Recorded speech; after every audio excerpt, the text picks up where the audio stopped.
Bom dia. Que a graça e a paz do Senhor Jesus Cristo seja em sua vida, no seu lar, em seus negócios.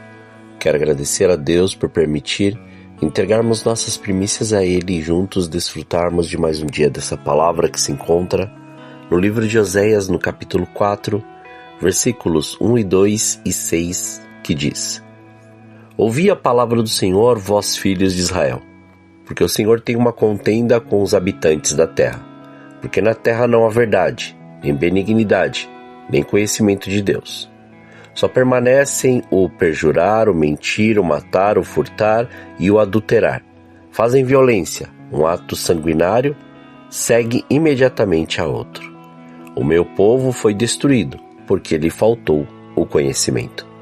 Porque tu rejeitaste o conhecimento, também eu te rejeitarei, para que não sejas sacerdote diante de mim. E visto que te esqueceste da lei do teu Deus, também eu me esquecerei de teus filhos. Ao meditar sobre esses versículos, o Senhor me levou à seguinte pergunta: pode-se dizer que conhecemos a Deus e sua vontade somente pela informação, sem ter um relacionamento com Ele? Observe que a advertência que lemos nesses versículos foi direcionada aos integrantes da nação de Israel que tinham rejeitado a instrução do Senhor e falhado em ser seus representantes para as nações. Nos tempos do Antigo Testamento, os sacerdotes eram os principais responsáveis por ensinar a lei do Senhor ao povo.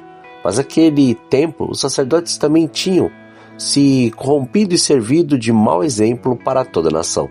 Por isso a frase, o meu povo perece por falta de conhecimento, expressa de forma muito apropriada a situação da nação. Havia um desconhecimento generalizado do Senhor em Israel. O problema é que Israel havia rejeitado o Senhor e se voltado para os falsos deuses das nações vizinhas. Nesse sentido, a idolatria era um adultério religioso. Embora Deus houvesse sido longânimo, amoroso e misericordioso com aquele povo, os israelitas insistiam em quebrar a lei de Deus e ignorar os convites de arrependimento. Quando Deus firmou sua aliança com a nação de Israel no Sinai, olhe qual foi a resposta do povo descrita no livro de Êxodo, capítulo 19, versículo 8. Então, todo o povo respondeu a uma voz e disse: tudo o que o Senhor tem falado, faremos. E relatou Moisés ao Senhor as palavras do povo. Mas os israelitas quebraram essa promessa e traíram ao Senhor. Porém, a aliança de Deus com Israel deixava claro que se o povo andasse em obediência, receberia as bênçãos do Senhor, mas se andasse em desobediência, seria alvo do seu castigo. Então, por causa da infidelidade do povo da aliança com Deus, a terra foi castigada. Deus enviou calamidades para punir o pecado do povo e, ao mesmo tempo, servir de alerta ao arrependimento. Consequentemente, o povo estava perecendo, estava sendo destruído. A corrupção política, social e religiosa havia chegado ao seu limite. A imoralidade imperava no reino. A sociedade israelita era realmente má. Todos estavam mergulhados na mentira e se deleitando na impiedade. Havia crimes de todos os tipos e nada prosperava naquela terra. Os sacerdotes, que deveriam zelar pelo culto ao Senhor, acabaram não apenas aceitando aquela situação, mas em muitos casos até incentivando-a. Na verdade, eles viam o sacerdócio apenas como um emprego fácil e uma fonte de lucro. Os sacerdotes eram ímpios e corruptos, e o povo seguia o exemplo deles, por isso ia perecendo. Qual era o pecado fundamental que havia conduzido a nação de Israel àquela situação tão miserável? A resposta é clara, no texto que lemos: a falta de conhecimento de Deus. Mas que conhecimento era esse que o povo não tinha? Nesse texto, a palavra conhecimento traduz um termo hebraico que também servia para indicar o relacionamento íntimo entre marido e mulher. Isso significa que na declaração, o meu povo perece por falta de conhecimento, esse conhecimento é muito mais do que uma simples cognição das coisas de Deus. Era conhecimento. Esse conhecimento significa um relacionamento pessoal com o Senhor. O povo tinha desprezado a revelação de Deus através de sua palavra e perdido o relacionamento pessoal com Ele. O povo não queria saber de Deus. Por isso, os israelitas do norte estavam encontrando a destruição. Quero concluir referenciando aquilo que acontecia nos tempos de Jesus. Havia muitos religiosos que se orgulhavam em possuir informações detalhadas da lei de Deus, mas, ao mesmo tempo, essas pessoas não conheciam a Deus verdadeiramente. Por isso, o Senhor Jesus lhes disse: errais por não conhecer as Escrituras nem o poder de Deus. Escrito lá no Evangelho segundo Mateus, capítulo 22, versículo 29. Muitas pessoas falam de Deus, se mostram simpatizantes da obra de Deus, se dizem servas de Deus, mas não querem saber de conhecer verdadeiramente a Deus. Elas rejeitam o verdadeiro conhecimento de Deus revelado nas Escrituras, que testifica de Cristo, a revelação suprema e final de Deus.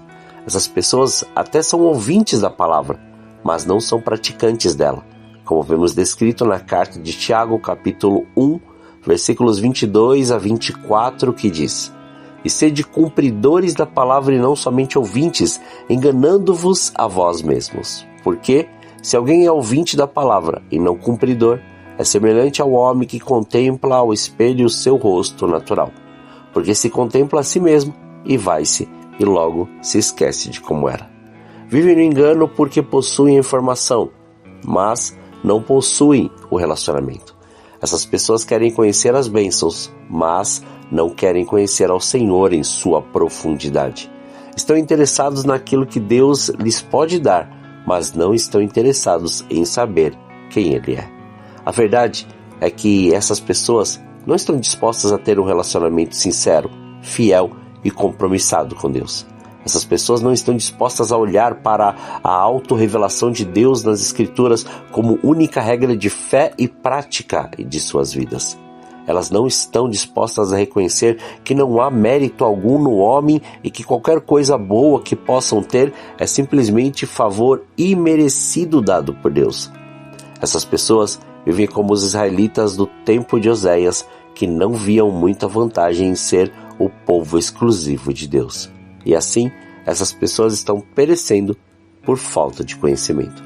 Mas o Senhor quer nos levar a um relacionamento íntimo e sincero com Ele, e por isso, através do Espírito Santo, quer que reconheçamos essa dependência em viver aquilo que foi conquistado na cruz para nós.